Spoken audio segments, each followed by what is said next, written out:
ಎಲ್ರಿಗೂ ನಮಸ್ಕಾರ. ನಮ್ಮ ನ್ಯೂಸ್ ಅಲರ್ಟ್ ಯೂಟ್ಯೂಬ್ ಚಾನಲ್ಗೆ ನಿಮಗೆ ಸ್ವಾಗತ. ನಾನು ಚಂದನ್.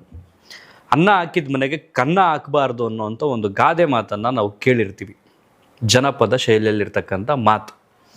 ಹಳ್ಳಿಗಾಡುಗಳಲ್ಲಂತೂ ಇದನ್ನು ಸಾಮಾನ್ಯವಾಗಿ ಏನಾರು ಜಗಳ ಆದಾಗ, ಮನಸ್ತಾಪ ಬಂದಾಗ, ನಾವು ಯಾರನ್ನಾರು ಚೆನ್ನಾಗಿ ನೋಡ್ಕೊಂಡಿರ್ತೀವಿ, ಅವ್ರನ್ನ ವಿರುದ್ಧ ತಿರುಗಿ ಬಿದ್ದಾಗ ಅನ್ನ ಹಾಕಿದ ಮನೆ ಕನ್ನ ಹಾಕ್ಬಿಟ್ಟ, ಉಪ್ಪಿನ ಮನೆ ಎರಡು ಬಗೆದ್ಬಿಟ್ಟ, ಈ ಮಾತುಗಳನ್ನು ಸಹಜವಾಗಿ ಕೇಳಿರ್ತೀವಿ.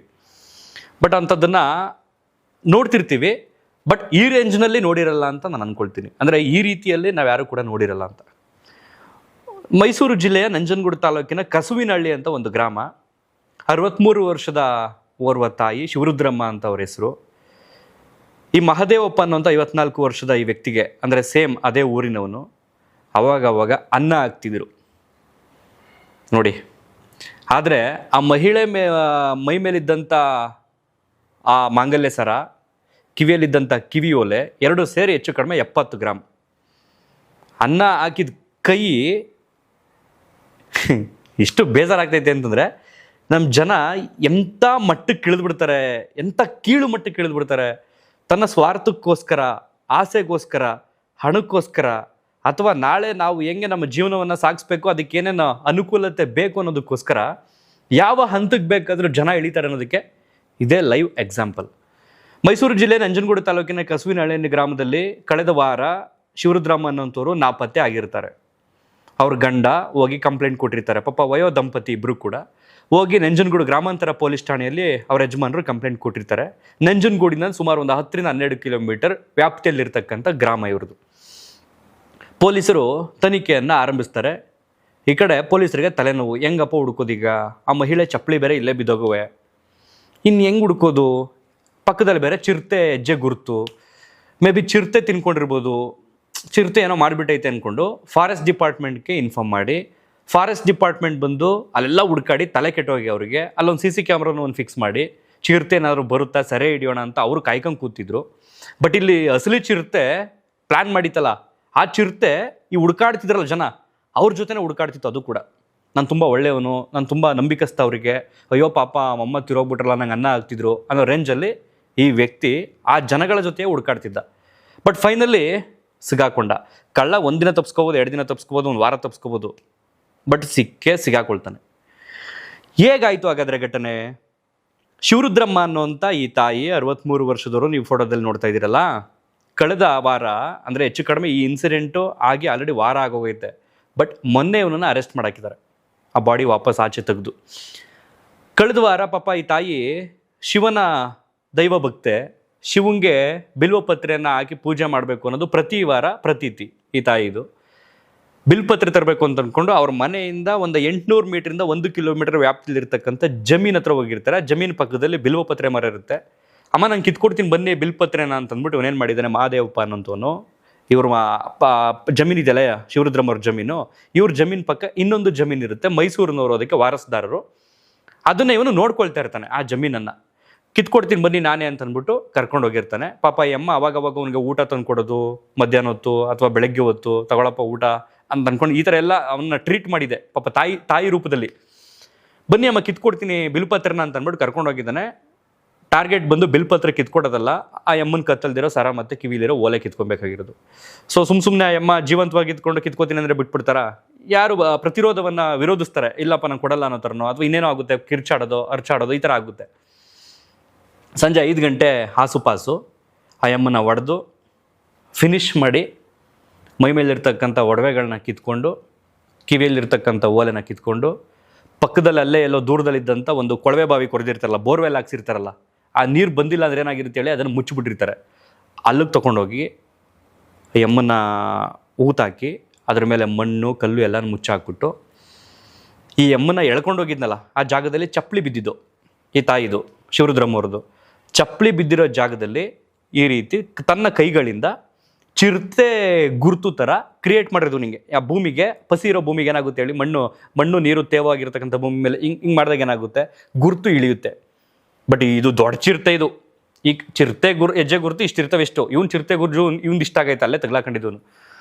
ಸೊ ಚಿರತೆ ಹೆಜ್ಜೆಯ ಗುರುತುಗಳನ್ನು ನಕಲಿಯಾಗಿ ಸೃಷ್ಟಿ ಮಾಡಿ ಮನೆಯವ್ರ ಹತ್ರ ಅಯ್ಯೋ ಅಮ್ಮ ಕಳೆದೋಗೋರಲ್ಲ, ಚಿರತೆ ತಿನ್ಕೊಬಿಟ್ಟೈತೆ, ಅಯ್ಯೋ ಪಾಪ ಇಲ್ಲಿ ಚಿರತೆ ಅವಳಿ ಇತ್ತು, ನಾನು ಮುಂಚೆನೇ ಹೇಳ್ತಿದ್ದೆ ಎಲ್ರಿಗೂ ಇಲ್ಲಿ ಯಾರು ಬರಬೇಡಿ, ಹೊಲ್ದ ಹತ್ರ ಸರಿ ಇಲ್ಲ ಇಲ್ಲಿ ಚಿರತೆ, ಫಾರೆಸ್ಟ್ ಡಿಪಾರ್ಟ್ಮೆಂಟ್ ಅವ್ರು ತಲೆ ಕೆಡಿಸ್ಕೊಳ್ತಿಲ್ಲ, ಹಾಗೆ ಹೀಗೆ ಅಂತ ಅಂದ್ಕೊಂಡು ಒಂದು ಸ್ಕ್ರಿಪ್ಟ್ ಬರೆದು ಮನೆಯವ್ರ ಜೊತೆ ಹೋಗಿ ಪೊಲೀಸ್ ಸ್ಟೇಷನ್ಗೆ ಹೋಗಿ ಇವನನ್ನು ಕಂಪ್ಲೇಂಟ್ ಕೊಟ್ಟು ಬಂದಂಥ ಪೊಲೀಸರ ಜೊತೆ ಹುಡುಕಾಡಿ ಕೊನೆಗೆ ನಾನು ಆಗಲೇ ಹೇಳಿದಾಗೆ ಪೊಲೀಸರ ಹತ್ರ ಇವನೇ ಇಲ್ಲ ಚಿರತೆ ಇದೆ ಪಕ್ಕ, ಇದು ಚಿರತೆ ಐತೆ ನಮ್ಮೂರಲ್ಲಿ ನಮಗೆಲ್ಲ ಗೊತ್ತು ಅಂತ ಅಂದ್ಕೊಂಡು ಆ ಪೊಲೀಸರು ಏನು ಮಾಡ್ತಾರೆ, ಮೇ ಬಿ ಇದ್ರೂ ಇರಬಹುದು, ನಮ್ಗೆ ಯಾಕೆ ಜಾಸ್ತಿ ರಿಸ್ಕ್ ತಗೊಳ್ಳೋದು ಅಂತ ಅಂದ್ಕೊಂಡು ಫಾರೆಸ್ಟ್ ಡಿಪಾರ್ಟ್ಮೆಂಟ್ಗೆ ಇನ್ಫಾರ್ಮ್ ಮಾಡಿ ಅವ್ರು ಬಂದು ತಲೆ ಕೆಡಿಸ್ಕೊಂಡು ಒಂದು CC ಕ್ಯಾಮ್ರಾ ಇಟ್ಟು ಚಿರತೆನ ಸೆರೆ ಹಿಡಿಬೇಕು ಅಂತ ಅಂದ್ಕೊಂಡು ನೋಡಿ ಇವ್ನು ಕೊಟ್ಟಿರೋಂಥ ಉಪಟಳದಿಂದ ಯಾರ್ಯಾರಿಗೆಲ್ಲ ಕೆಲಸ ಕೊಟ್ಟವನೆ ಅಂತ.